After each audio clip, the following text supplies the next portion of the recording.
Hello friends, എല്ലാവർക്കും നമസ്കാരം. അപ്പോൾ നാളത്തെ ഒരു അടിപൊളി വിശേഷത്തിലേക്ക് എല്ലാവർക്കും സ്വാഗതം. അങ്ങനെ നമ്മുടെ അഞ്ജനയ്ക്കിട്ട് നല്ലൊരു തല്ലും കൊണ്ട് ഭവാനി കാര്യങ്ങളെല്ലാം പറയുകയാണ്. ഞാൻ മനസ്സിൽ സ്വപ്നം കണ്ട എല്ലാ കാര്യങ്ങളും നീ തകർത്ത് മറിച്ചില്ലേ? നീ കുടിച്ച് ലെക്ക് കെട്ട് വായ തോന്നിയ കാര്യങ്ങളെല്ലാം പറയുന്നതൊക്കെ മുത്തശ്ശി കേട്ടു. മുത്തശ്ശി പറയാ, ഈ കല്യാണം നടത്തണോ വേണ്ടേന്ന് ഞാനൊന്നും ആലോചിക്കട്ടെ എന്ന്. നിനക്കിപ്പോൾ സമാധാനമായില്ലേ? ഇനി നിൻ്റെ അജയുടെയും കല്യാണം നടക്കുമോ എന്നുള്ള കാര്യത്തിൽ എനിക്ക് സംശയമാണ്. ഇത് കേട്ട് കഴിഞ്ഞപ്പോഴേക്കും അഞ്ജന പറയാണ്, ഇല്ലമ്മേ, ഞാൻ വേണമെങ്കിൽ മുത്തശ്ശിയുടെ കാല് പിടിച്ച് എല്ലാത്തിനും മാപ്പ് പറയാം. പക്ഷേ എൻ്റെയും അജയുടെയും കല്യാണം നടക്കണം, അല്ലെങ്കിൽ ശരിയാവില്ലമ്മേ. എൻ്റെ മനസ്സിലും ചില ലക്ഷ്യങ്ങളൊക്കെ ഉണ്ട്. നമ്മൾ വിചാരിക്കുന്ന പോലെ ഒരാളല്ല അജയ്. അതുകൊണ്ട് തന്നെ ഈ കല്യാണം നടക്കണമെന്നും അമ്മയോട് പറയാം. ഇത് കേട്ട് കഴിഞ്ഞപ്പോഴേക്കും അമ്മയാണെങ്കിൽ ശരി, ഞാൻ ആലോചിക്കട്ടെ, എന്താ വേണ്ടെന്നൊക്കെ എനിക്കറിയാം. ഈ കല്യാണം നടക്കേണ്ടത് എൻ്റെ ആവശ്യമാണല്ലോ. ഈ കുടുംബത്തിലുള്ള എല്ലാ സ്വത്തുക്കളും എൻ്റെ പേരിൽ തന്നെ ആവണം. പിന്നെ ഈ കുടുംബത്തിൽ കയറി എനിക്ക് ഭരിക്കണം. എൻ്റെ ഭർത്താവിനോടും എന്നോടും ചെയ്ത ചതികൾക്കൊക്കെ എനിക്ക് തിരിച്ചടിക്കണം. അത് നിന്നെ വെച്ച് വേണം എനിക്ക് ഉറപ്പിക്കാൻ എന്നിങ്ങനെ പറയുകയാണ്. നീ ഏതായാലും പൊയ്ക്കോന്ന് പറഞ്ഞുകൊണ്ട് ഈ അഞ്ജന അവിടെ നിന്ന് പോവുകയാണ്. എങ്ങനെയെങ്കിലും മുത്തശ്ശിയോട് സോറിയൊക്കെ പറഞ്ഞ് അങ്ങനെ ഇങ്ങനെ കാര്യങ്ങളെല്ലാം സംസാരിക്കണമല്ലോ. ഇതേ സമയം തന്നെ നമ്മുടെ അച്യുതനെ കാണിക്കുകയാണ്. അപ്പം അച്യുതനാണെങ്കിൽ അത് രാവിലെ തന്നെ ഒരു മനസമാധാനവുമില്ല. ആ ഭവാനിയെ കണ്ടതുമാണ്. അപ്പോൾ ഭവാനിയെ കണ്ടപ്പോൾ മുതൽ അച്യുതന് ഒരു സമാധാനം ഇല്ലാതെ ഇങ്ങനെ നോക്കിക്കൊണ്ട് ഇങ്ങനെ ഇരിക്കുകയാണ്. അപ്പോൾ അച്യുതന് മുറ്റത്തിറങ്ങി അവിടെ ഇങ്ങനെ അലഞ്ഞു തിരിഞ്ഞ് നടക്കുമ്പോൾ ഇതെല്ലാം നമ്മുടെ അച്യുതൻ്റെ ഭാര്യ കാണുകയാണ്. അപ്പോൾ അച്യുതൻ്റെ ഭാര്യ ഉണ്ടെങ്കിൽപ്പോഴേക്കും, അച്ചുവേട്ടാ ഇതെന്താ അച്ചുവേട്ടാ ഇത്? കുറേ നേരം ആയല്ലോ അങ്ങോട്ടും ഇങ്ങോട്ടും നടക്കുന്നു. ഇതെന്താണ് ഈ ആലോചന? എനിക്ക് മനസ്സിലാവുന്നില്ലല്ലോ. ഞാൻ കുറേ നേരം ശ്രദ്ധിക്കുന്നു. ഞാനവിടെ മുറ്റടിച്ചുകൊണ്ടിരിക്കുകയായിരുന്നു. അപ്പോൾ അച്ഛൻ അങ്ങോട്ട് നടക്കുന്നു, ഇങ്ങോട്ട് നടക്കുന്നു, എന്തൊക്കെ ആലോചിച്ച് നടക്കുന്നു. എന്താ പറ്റിയത് എന്നൊക്കെ ചോദിക്കുമ്പോഴേക്കും, അതെ, എനിക്ക് പേടിയാവുന്നടോ. കാരണം നമ്മുടെ മോള് നമുക്ക് നഷ്ടപ്പെടുമെന്നുള്ളൊരു തോന്നൽ. മോള് നഷ്ടപ്പെടാനോ? എന്തൊക്കെയാ അച്ചുവടെ പറയുന്നത്? ഏത് സമയവും ഈ കാര്യം തന്നെ പറയാൻ നേരമുള്ളോ? അങ്ങനെയൊന്നും നഷ്ടപ്പെടില്ല. നമ്മുടെ മോള് നമുക്ക് സ്വന്തമല്ലേ, പിന്നെ എന്താ? അല്ല, മോളുടെ യഥാർത്ഥ അച്ഛനും അമ്മയും ഇനി തിരിച്ചു വരുമോ? അവളെ ചോദിച്ച് ഈ വീട്ടിലേക്ക് വന്നാൽ എന്ത് ചെയ്യും നമ്മൾ? അവളും സത്യങ്ങളെല്ലാം അറിയില്ലേ? അച്ചോട്ടാ, വെറുതെ ആണെങ്കിൽ പോലും അങ്ങനെ പറയരുത്. ഇങ്ങനത്തെ വാക്കുകളെല്ലാം എൻ്റെ തല പുകയ്ക്കുക. ഇങ്ങനെ എൻ്റെ തല പുകച്ചുകൊണ്ടുള്ള ഒരു സംസാരം ഇനി വേണ്ട. എൻ്റെ മോളെ ഉപേക്ഷിച്ചിട്ടുള്ള ഒരു പരിപാടിക്കും ഞാനില്ല.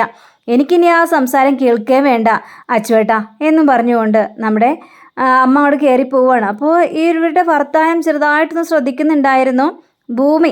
അപ്പോൾ ഭൂമിയെ കണ്ടതുകൊണ്ടാണ് അങ്ങോട്ട് പോയത്. അപ്പോൾ ഭൂമി നേരെ ഇറങ്ങി വന്നിട്ട്, അച്ഛാ എന്താണാവോ രഹസ്യം? അല്ല, ഞാനറിയാതെ എന്തോ രഹസ്യം നിങ്ങൾ തമ്മിലുണ്ടല്ലോ. അങ്ങനെയാണെങ്കിൽ ഞാനും കൂടി ഒന്ന് കേൾക്കട്ടേന്നേ, നിങ്ങൾ തമ്മിലുള്ള രഹസ്യം എന്താണെന്ന്. രഹസ്യമോ? എന്ത് രഹസ്യം? എനിക്കൊരു രഹസ്യമില്ല. ഞങ്ങളൊരു രഹസ്യവും പറഞ്ഞില്ല. അല്ലെങ്കിലും മോളെ മറച്ചു വെച്ചിട്ടുള്ള രഹസ്യം ഞങ്ങൾക്കുണ്ടോ മോളെ? നീ ഒന്ന് ചിന്തിച്ച് നോക്കിയേ. അതല്ല എനിക്കറിയാച്ചാ.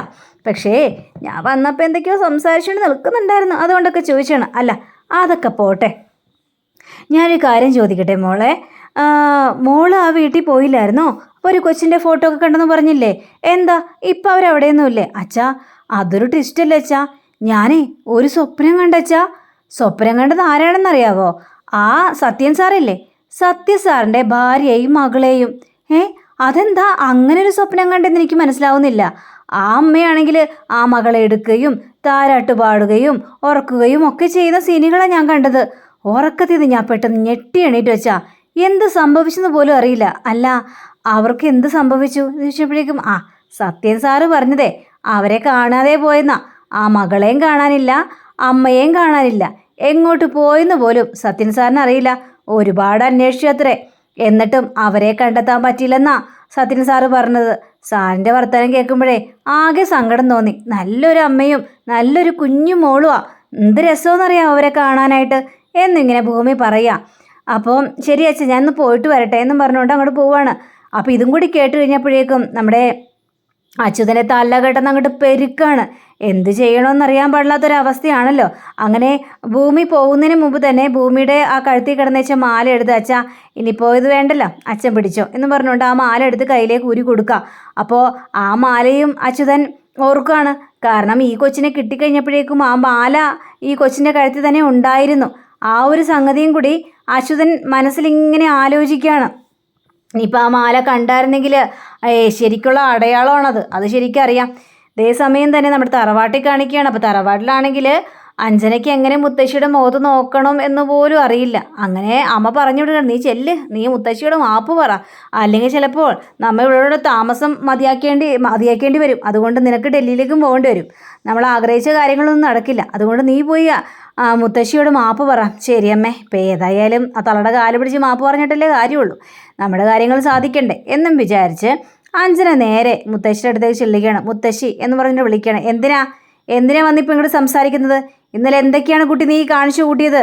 തറവാട്ടി പിറന്ന പെണ്ണുങ്ങൾക്ക് കാണിക്കാൻ പറ്റിയ കാര്യങ്ങളാണോ നീ കാണിച്ചു കൂട്ടിയത്? അയ്യോ മുത്തശ്ശി, ക്ഷമിക്കണം മുത്തശ്ശി.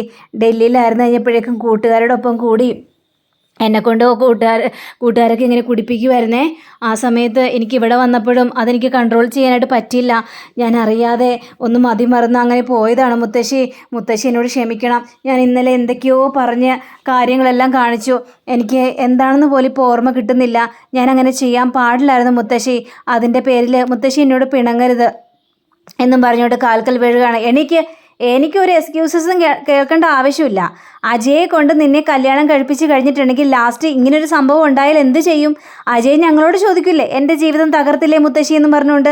അപ്പോൾ നിന്നെ എന്ത് വിശ്വസിച്ച് ഞാൻ അജയുടെ കയ്യിലേക്ക് ഏൽപ്പിക്കുന്നത് മുത്തശ്ശി? ഞാൻ സത്യം അടിക്കുന്നു മുത്തശ്ശി, ഇനി ഇങ്ങനെ ഒരിക്കലും ഉണ്ടാകില്ല മുത്തശ്ശി. ഞാൻ മുത്തശ്ശിക്ക് വാക്ക് തരികയാണ്. എൻ്റെയും അജയുടെയും കല്യാണം വേണ്ടെന്ന് വെക്കരുത് മുത്തശ്ശി. എനിക്ക് അജയെ അത്രയ്ക്കും ഇഷ്ടമാണ് മുത്തശ്ശി എന്ന് പറയുകയാണ്. ഞാൻ ആലോചിക്കട്ടെ, നീ അങ്ങോട്ട് പോകാൻ നോക്ക്. ഇനിയും നിൻ്റെ രീതികൾ എങ്ങനെയാണെന്ന് പറയാൻ പറ്റില്ലല്ലോ. നിൻ്റെ സ്വഭാവത്തിൽ വല്ല മാറ്റങ്ങളും സംഭവിച്ചിട്ടുണ്ടെന്ന് ആർക്കറിയാം? ഞാനെടുത്ത തീരുമാനമാണത്. അതുകൊണ്ട് തന്നെ ആ തീരുമാനത്തിൽ ഒരു കലർപ്പ് വരാനായിട്ട് പാടില്ലല്ലോ. നീ ചെല്ല് എന്നും പറഞ്ഞുകൊണ്ട് അഞ്ജനയെ അങ്ങോട്ട് പറഞ്ഞു വിടുകയാണ്. ഇതേ സമയം തന്നെ നമ്മുടെ ഭൂമി ഡോക്ടറെ കാണാനായിട്ട് വന്നിരിക്കുകയാണ്. ഡോക്ടർക്ക് ഒരു ലെറ്ററൊക്കെ കൊടുക്കുക. അപ്പോൾ ആ ലെറ്ററൊക്കെ കൊടുത്തു കഴിഞ്ഞപ്പോഴേക്കും ഡോക്ടർ അത് മുഴുവൻ വായിച്ചു നോക്കി കഴിഞ്ഞപ്പോഴേക്കും ഇനി ഞങ്ങൾക്കൊന്നും ചെയ്യാൻ പറ്റില്ല ഭൂമി. കാരണം ഈ ലെറ്റർ ഞങ്ങൾക്ക് പരിഗണനയിൽ പെടുത്താനായിട്ട് പറ്റില്ല.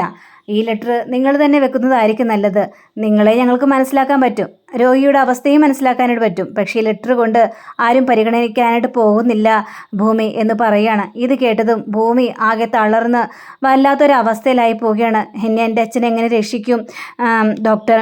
ഞാൻ നോക്കിയിട്ട് എൻ്റെ അച്ഛനെ രക്ഷിക്കാനായിട്ട് എനിക്ക് പണം ഉണ്ടാക്കാനായിട്ട് പറ്റുന്നില്ല. അതും ഇത്രയും ലക്ഷങ്ങൾ ഉണ്ടാക്കാനായിട്ട് എന്നെക്കൊണ്ട് സാധിക്കുന്നില്ല ഡോക്ടർ. എന്ത് ചെയ്യണം ഏത് ചെയ്യണമെന്ന് അറിയാൻ പാടാത്തൊരു അവസ്ഥയിൽ നിൽക്കുകയാണ്. ഞങ്ങൾ നിസ്സഹായാവസ്ഥയിലാണ് ഭൂമി. എത്രയും പെട്ടെന്ന് അച്ഛൻ്റെ ഓപ്പറേഷൻ നടത്തിയാൽ മാത്രമേ അദ്ദേഹത്തിന് ഇനി ജീവനോടെ ഇരിക്കാൻ പറ്റുള്ളൂ. കാരണം ഈ ഓപ്പറേഷൻ റിസ്ക്കായ ഒരു ഓപ്പറേഷൻ തന്നെയാണ്.